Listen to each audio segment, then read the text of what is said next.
সবাই শুনে যান। বলতেও কি পরিমাণ লজ্জার কথা। সারা বাংলাদেশের টেলিভিশনওয়ালারা যাকে বলে super hero, heartthrob super duper hero, king Khan, উনি কিং খান, খান না শুধু খানের মধ্যে কিং, মানে ফেরাউন যেরকম বলছিল, ফেরাউন বলছিল আমি তোমাকে খোদা না, আমি কিং খোদা, আমি কি king of the god, king খোদা, আমি রব্বুকুমুল আলা, আমি সবচেয়ে বড় খোদা।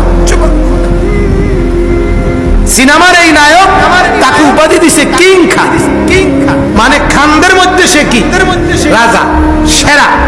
আর সেই জানোয়ারে, এত বড় নিকৃষ্ট জানোয়ার কোন কুকুর যা জীবনে করে নাই, শুকর যা করে নাই, তার চাইতে নিকৃষ্ট জানোয়ারে দুইবার অবৈধ নারীর সাথে সম্পর্ক, দুইবারই বাচ্চা হয়েছে, দুইবারই পর্দার সামনে মানুষের সামনে ব্যাটকাইতে